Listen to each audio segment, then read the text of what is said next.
Welcome to SLP Nerdcast, your favorite professional resource for evidence-based practice in speech-language pathology. I'm Kate Grandbois. And I'm Amy Wonka. We are both speech-language pathologists working in the field and co-founders of SLP Nerdcast. Each episode of this podcast is a course offered for ASHA CEUs.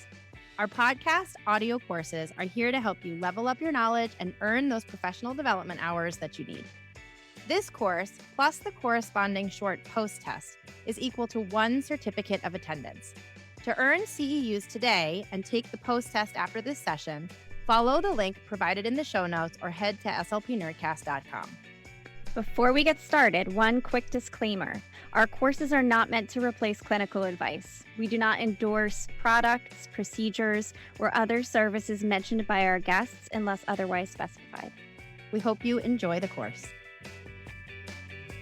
Are you an SLP or related professional? The SLP Nerdcast Unlimited subscription gives members access to over 100 courses offered for ASHA CEUs and certificates of attendance. With SLP Nerdcast membership, you can earn unlimited CEUs all year at any time. SLP Nerdcast courses are unique, evidence-based, with a focus on information that is useful. When you join SLP Nerdcast as a member, you'll have access to the best online platform for continuing education in speech and language pathology. Join as a member today and save 10% using code NERDCASTER10. The link for membership is in the show notes.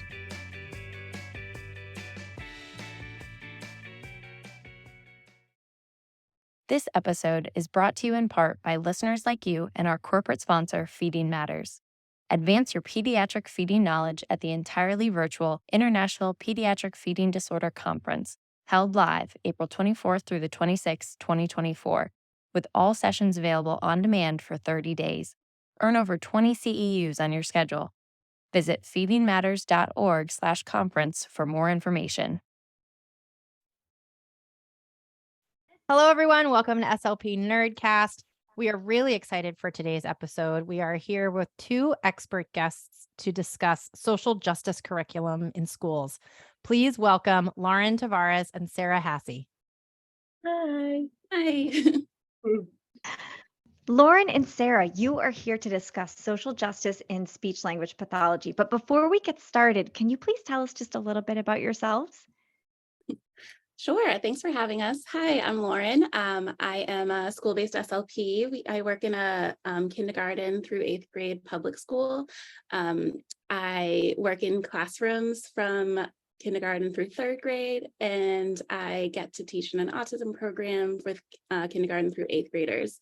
And one of the best parts about my job is pushing in and doing lessons with excellent people like Sarah. And I'm a 3rd grade teacher, and I'm going into my 17th year of teaching.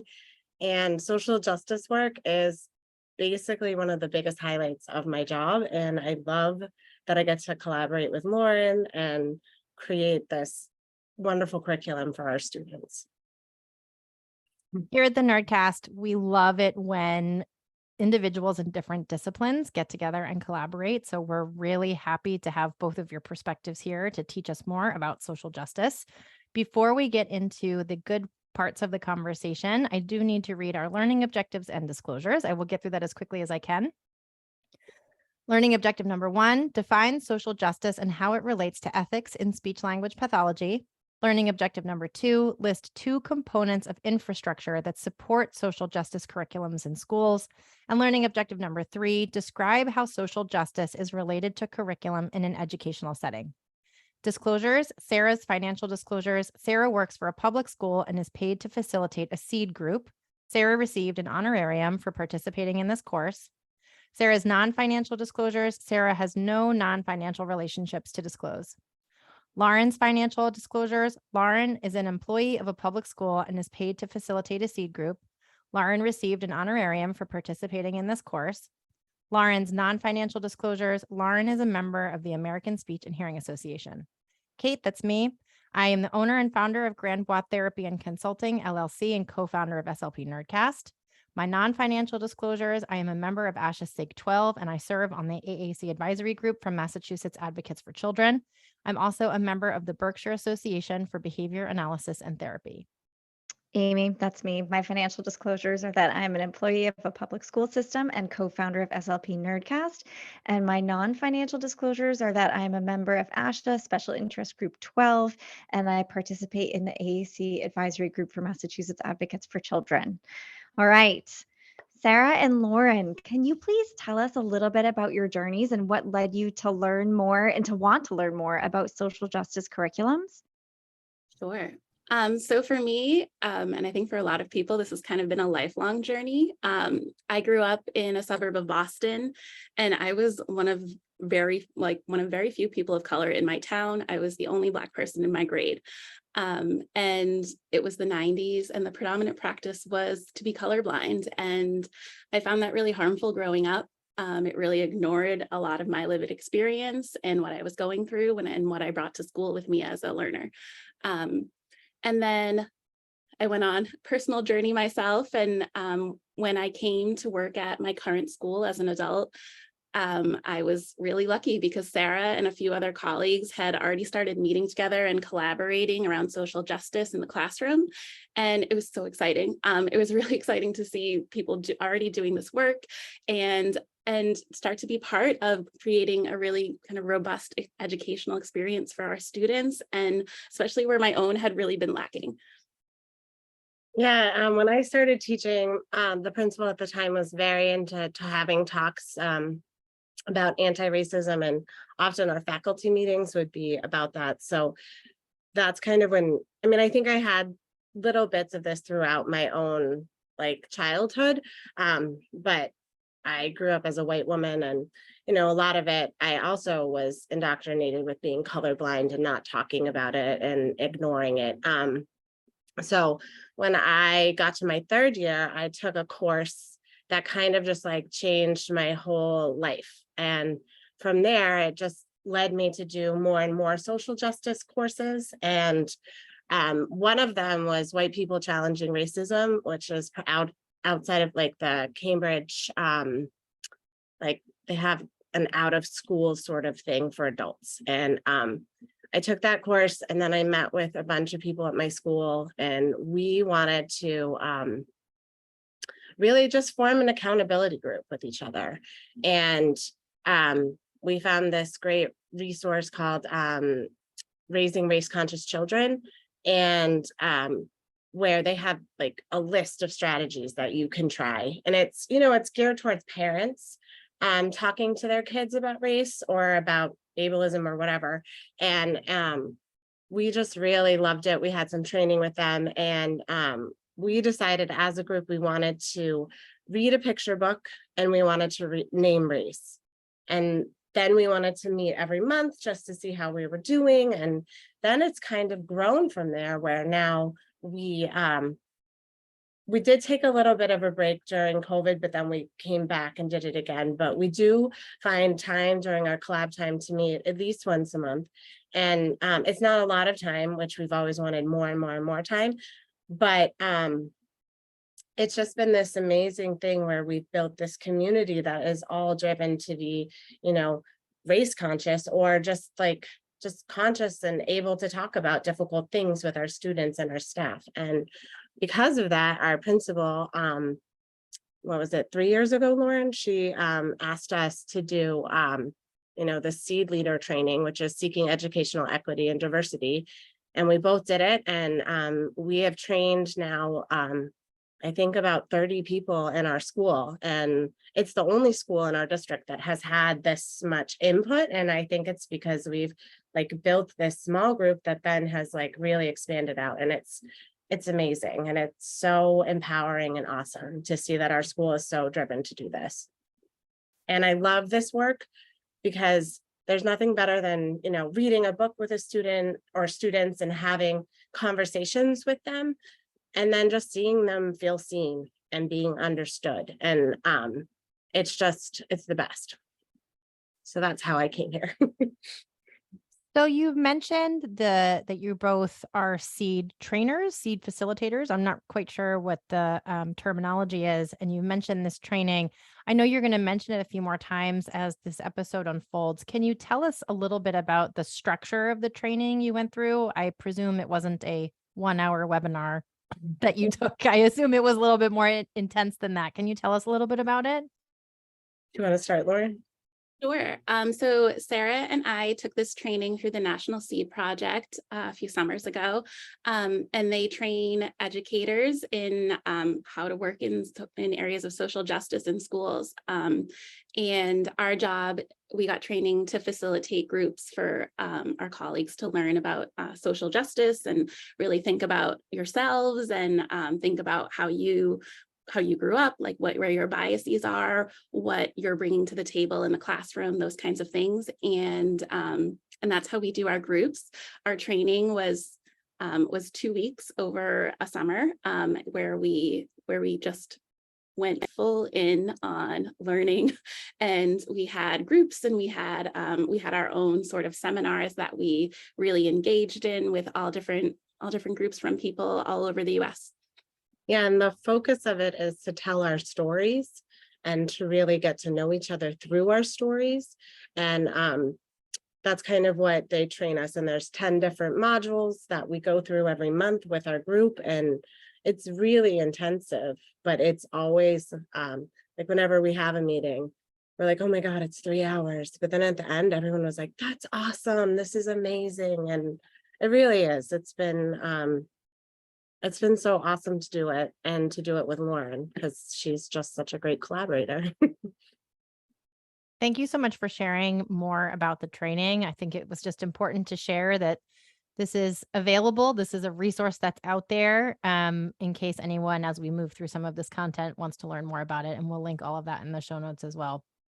I wonder if you could start us off with some of the fundamentals.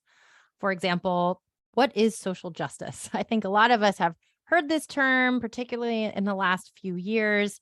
But tell us a little bit in more depth what social justice is. The definition that Lauren and I like to use is that social justice is about distributing resources fairly and treating all students equitably so that they feel safe and secure, physically and psychologically. And we got that definition from the National Educators Association. And what that looks like to us is that in schools, we just want everyone's learning to be equitable and their needs to be met, and for them to feel whole in the classroom and the school. And I think that connects us with the concept of oppression, which is an institutional barrier. I don't know if you guys want to talk a little bit about that too, and how it connects with social justice. Sure. I mean, oppression is a huge factor in thinking about social justice and how to teach. And institutional oppression is really the systemic mistreating of a social identity group. And a lot of times, especially right now in society, we're thinking a lot about race. But it's really important to recognize that we are talking about many different social identity groups. That includes race, but also includes gender and gender identity, class, ability level, sexual orientation, and many more groups.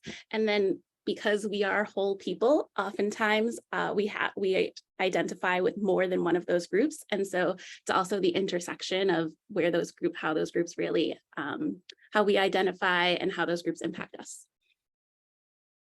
And I know one of the main things we want to talk about today is how all of this relates to education. And I know we haven't truly gotten there yet, but you can already see a very obvious connection here. If your definition is related to equitable distribution of resources and making children or students feel safe and secure, that is required in schools for children to, or I keep saying children, but students to engage with their curriculum. And I know our primary audience is speech pathologists who are working with students who are presumably on IEPs or getting some additional support, which brings us to something else that you wanted to highlight, which is ableism. So what can you tell us a little bit about ableism and how this loops back to concepts of oppression and social justice? Sure. Well, I have my own lived experience as an SLP. The way I first came to this work is through working in areas of ableism. One that's where we're trained. We're trained with working with people with all different ability levels. And I think we all know it's really important to advocate for our students and our clients, and ableism really being the discrimination and prejudice against people with disabilities. And that includes physical, cognitive, and mental health. When we think about the curriculum and the work that you're doing in your schools, what are some key questions or early talking points that you used in your conversations with your colleagues to sort of lay the groundwork for people understanding these key concepts? So some of the ideas just underlying social justice in general and oppression and ableism, and helping people engage in that conversation at the very beginning. I think this is answering the question. But we do a lot of like identity work first, kind of getting to know who yourself, who you are. And then we kind of connect, at least what I do in the classroom is do a lot of like windows and mirrors work, which is language from seed. A window is how you're looking into, a part of someone's world that is new to you, and whereas a mirror is something that you see reflected in yourself. And so first you need to know who you are, and then you can start to like see how you are similar to someone or how you're different. And it's been, I mean, I don't know if we do that in our seed group. I don't know if like our school does it totally with our whole staff, but we're working on making sure we do more of those things with our staff. But I always start the school year with it, just so my students get to know each other and what I'm expecting from them and what they want out of the classroom. And I think that's the beginning for us as SLPs too. That's where I really come in and support in the classroom as well. It's those perspective taking skills that we work on, conversational abilities, understanding of others, developing empathy, basic routine following and learning the classroom and developing as they develop that community. Is those really foundational skills are so important. And of course, all of this is very closely tied to ethics, right? I mean, I know as speech pathologists, we have an ethical code that we are required to abide by. And I'm sure in education, there are other components of ethics that guide your work as a teacher. As a general educator, what can you tell us about the overarching connections between our work, considering ableism, oppression, and social justice and ethics? I mean, it really relates to knowing the whole child and knowing who you're working with. We need to understand our students' whole profiles, who they are, where they're coming from, what they're dealing with, and what they bring to school with them, and also advocate for their needs. And through social justice, we understand those identity groups that students are a part of, and it helps us understand them. All students really deserve to have a learning space where they feel seen and represented and safe. And that is the work that we're trying to do when we create a community that really supports our students. And observationally, what I've seen Lauren do in my classroom is bring awareness to students who might not work with an SLP or a special educator, and just have them learn about neurodiversity and what they can expect or what they might see, and how you can include those students and how you can interact with them. And she's really done an amazing job developing this curriculum over the past few years.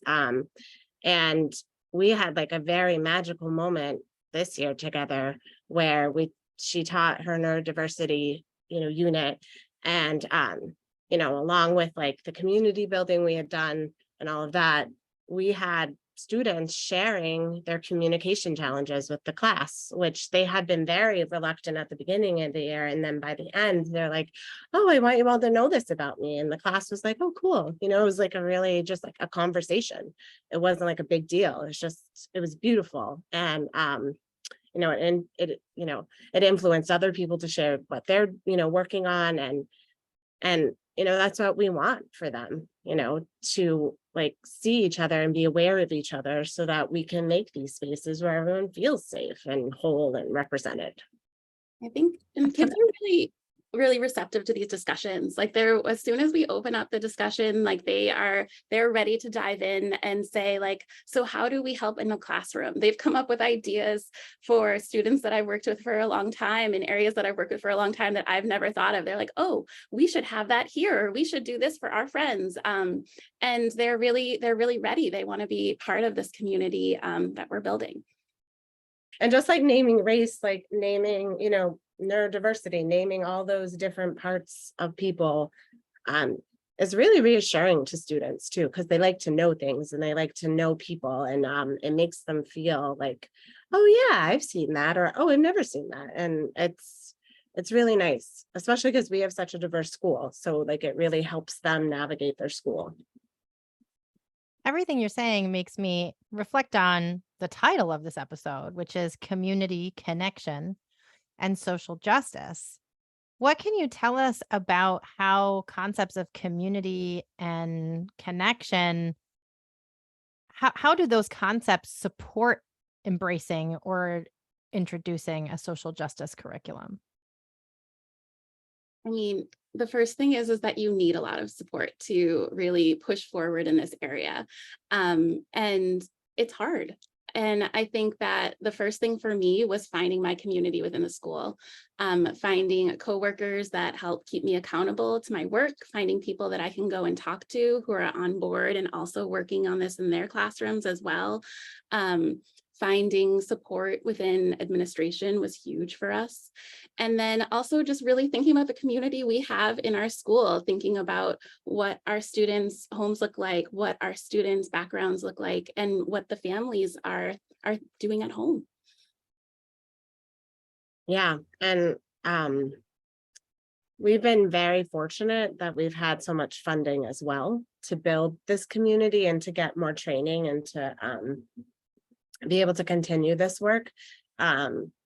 We were very lucky that our district paid for our C training, and all the courses I took in the beginning of my, teaching career was all covered by the district. So we do work in a district that is very focused on equity. It's actually one of our core values. And so that's something that's built in for us that some people may not actually have, but it's been really important, I think, in pushing us forward to have that.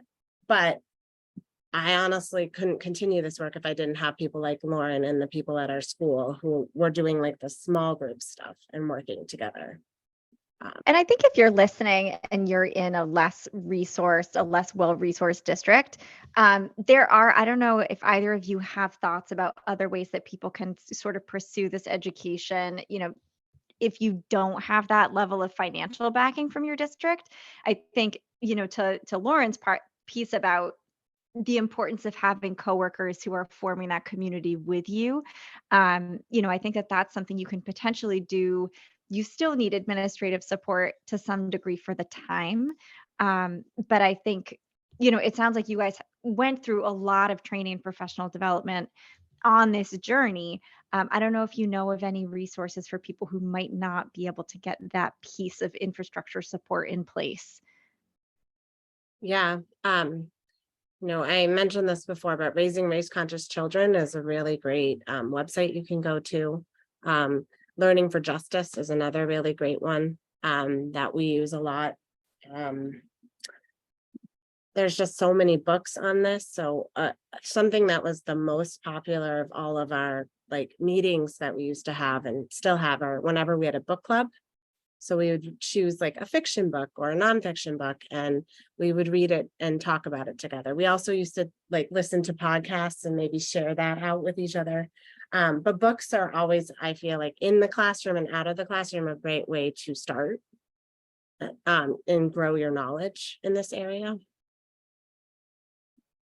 And I know you all are going to come back and do a part 2 talking a little bit more specifically about components of the curriculum. And maybe this question fits in with that.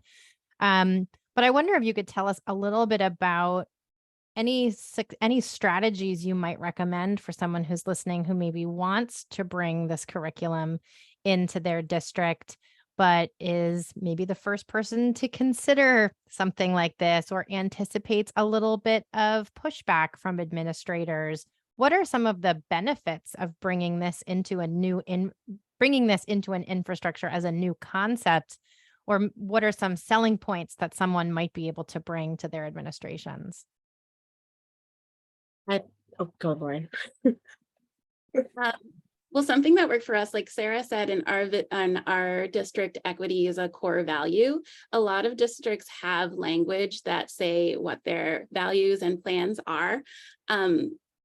Some of these kind of definitions can lead to a lot of real performative work, especially if we're not pushing. And so I think that being able to use those words and advocate for yourself by saying, like, we talked about equity, this is in our core values, and really being clear about why you're doing what you're doing is really the first step in really fighting for what you're doing.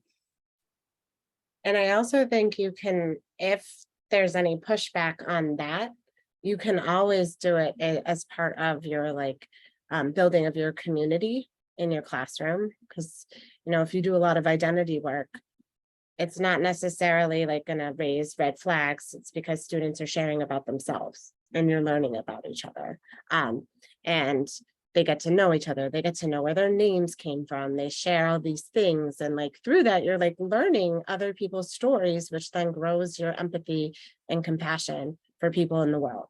So you can do a lot of that. There's so many great books that you can read with your students, and, you can, by yourself or choose to find people at your school who you could be like, okay, let's work on this strategy this year. You don't have to overwhelm yourself, but that's what we did. We wanted to name race in picture books and do one a week. That was our goal. And we ended up doing more than that.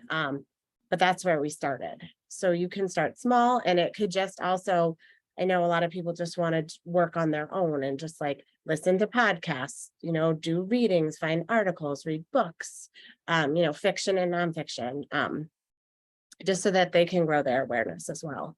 I think the biggest part is starting where you're comfortable too. For me, there can be this kind of misconception that as a person of color that I feel comfortable walking in and talking about race.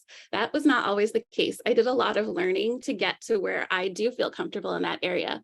But as an SLP, I felt comfortable going in and talking to kids about the areas that I worked in, because that's where our training is. So the first thing that I ever did in the area of social justice was I talked to our guidance counselor at our school, and we were looking at the fact that our school has an autism program, and we weren't talking about autism with the kids, and we weren't talking about neurodiversity. And so that was the first thing we did. We sat down with a group of second graders and said, we're going to talk about this today. And it's really validating when you sit down with a group of children and they're like, yes, we are ready to talk about this. We've been waiting to talk about this. And you've given them permission to have these questions and ask, instead of making their own judgments and assumptions based on students' challenges that they see and their peers. You're doing some guided learning with them in this area. And that was where I felt comfortable really diving into this work. And it was really exciting to hear what students had to say. They were all really positive about the topics and being able to engage in the discussion about neurodiversity when we started that. And then that helped me build confidence in really moving into other areas as well and having these open discussions. Yeah. And you just made me think about another theme that kids really like is about fairness. And that's another way that you can jump into this, is talking about, I always start difficult conversations with when I was a kid, we never talked about this. You were so fortunate that we can talk about race, or that we can talk about ableism, or whatever the concept is. So I name it for them, and then I tell them, how far, they are, whereas I was not as far at their age. And they kind of love that. And they also are just, I work with third graders, so they're very into fairness and equity on their own anyways. They want everyone to be treated well. And so just knowing where your kids are and thinking about stories that could really bring out their character traits, kids want to see the right thing done. They want to learn about other people, and just, finding ways to just have those interactions happening in your classrooms or your spaces it's really, really powerful. I have a question for both of you, maybe a little more for Sarah, because it's about, do you find the social justice work you're doing slides into other areas of your curriculum? Like, do you find that because of the work you guys are doing in this area, you're having a deeper look at your science and social studies or your ELA? And if so, what are some of those things that you've noticed? Yeah. So, I mean, I've talked a lot about the beginning of the year because that's kind of where I'm gearing up for, but not only did I get like social justice training when I first started, but I also was trained in responsive classroom, which talks a lot about, the guiding principle. The first guiding principle is that teaching social and emotional skills is as important as teaching academic content. And so that being said, setting up your year where you teach everyone, I mean, this goes to like equity in a big sense, being like, in my classroom, this is how we stack chairs. In my classroom, this is how we walk in the hallways, and showing them this. And actually, I don't know how it's going to work out. I'll let you know, but we kind of did this whole school-wide project with our 7th grade buddies, where we made videos about like how to walk in the hallway and how to do all these things, because it was like kind of a challenge, and the kids felt so empowered to do it. But also I hope that it's like a thing that everyone's like, oh yeah, I saw that in that video and we're supposed to do this. And so it just, they know what it's supposed to look like, sound like, feel like. So that's one part of like responsive classroom. We also have morning meeting where we're greeting each other and we're sitting in a circle.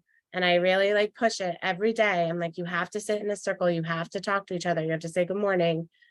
You have to greet them, like by looking at them, if that's comfortable for you. But like, just really acknowledging the people in your classroom. And, we do a whole bunch of like fun getting to know you activities. And there's so much that you can do with that.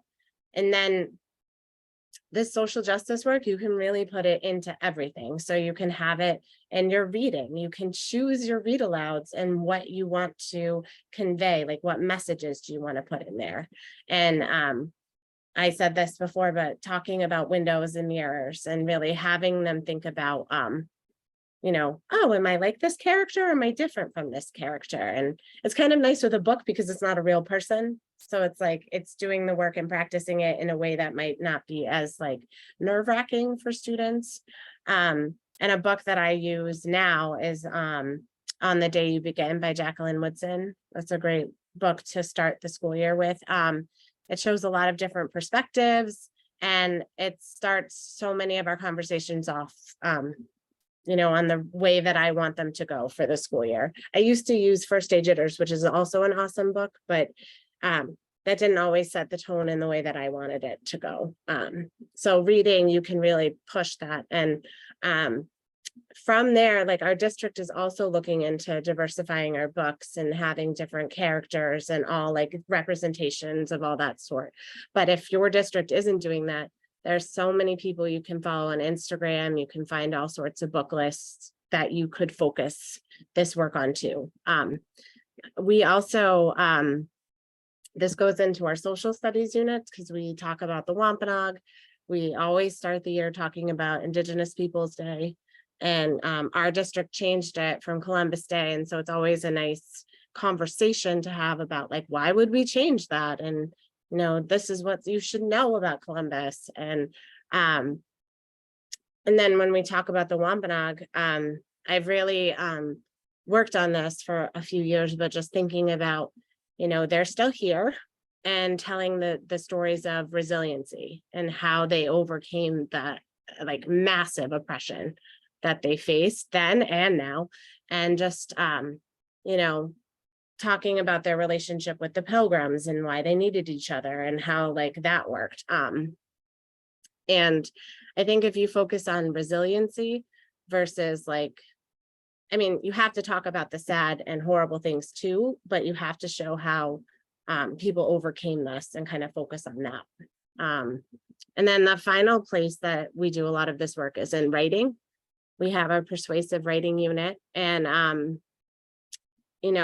I always use mini lesson examples that are like things that I would want to see changed in the world, like gender neutral toy aisles, making, I haven't used this yet, but I'm going to this year, but like, storefronts in Massachusetts are impossible to get into. They're so inaccessible. And I broke my ankle a few years ago. And I also had kids, and I like pushing a stroller into some of these places. It's impossible. And we really should make it accessible for everyone. And, I just choose things that I've seen and that are really important to me. And then they do the same. And so, just thinking about their advocacy skills and how to bring about the world that they want to see, and that they have the power to do that. And so you can kind of do it through everything. I guess I didn't bring up science, but And how do these components of curriculum end up shaping your work in speech pathology, Lauren? I spend a lot of time pushing into classrooms. So some of it is supporting this work as like we are working with students either in the classroom or pulling them out and working on, those comprehension skills in reading and those writing skills, things like that, language organization. We can work in those areas that Sarah was talking and using those texts and thinking being really thoughtful about and intentional about our choices in what material to use, what books to use, what to base our work on. And also, Sarah mentioned responsive classroom. That is so much of the social skills that we are working on. We are working on building connection between peers and perspective taking of each other. Those greetings in the morning are hard for a lot of my students. And so that's a way that I can come in and support this work and think about how they're going to navigate the social pragmatics of engaging with others, especially in these classrooms that are built around these principles. This has all been really, really helpful and informational, especially thinking about how this relates to the infrastructures that we work in, the communities that we're involved in, even just thinking about school as a community instead of a place where you drop your kids off every day, which, is a really important distinction. This is a classroom that they're spending so many hours in through the course of the year. I wonder if, I know that you're coming back for a part 2 where you're going to unpack in a little bit more detail what this curriculum actually looks like in practice. But before we close, do you have any final words of advice or suggestions for our listeners? Sure. I mean, we definitely want to acknowledge that this is hard work. It's a lot of work as teachers to implement these skills, and it's a lot of learning to do, and it can be scary at first. And Sarah and I, we had some stumbles, and then we've had a lot of successes, but it doesn't all happen at once.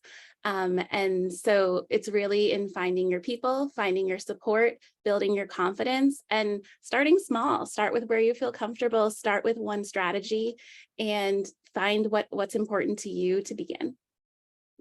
And the final thing that has really helped me in this work, I mean, everything that you said, Lauren, I 1,000 times agree with, but just thinking about how when you do this work, it benefits all of us. It benefits everyone. And that is why it is so important that you try to do this. It makes a huge difference. And it's also really like, it just makes you feel great when you do it right. And when you don't, it's great to have those people to check in with and be like, oh yeah, I should have said it this way. And to go with that, you can always go back, like the conversation, if you have a conversation that you don't think went well, you can always go back to your class and be like, you know what, I didn't really like how he said this. Can I try again? And, just kind of bringing up that, like, you can try to fix this and do this to work, because it really is essential. Thank you so much to you both for sharing all of this with us today. We're really, really excited for a part 2. We already both have so many questions that we're really excited to ask you, but we will hold our tongues for the next time that you come onto the show. Thank you again so much for being here. Thank you for having us. This was great. Thank you so much. Thank you again to our corporate sponsor, Feeding Matters. The entirely virtual Pediatric Feeding Disorder Conference is a great place to advance your skills with speakers from around the world. Earn over 20 CEUs of research-focused and evidence-based education.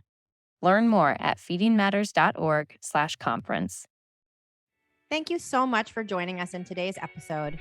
As always, you can use this episode for ASHA CEUs.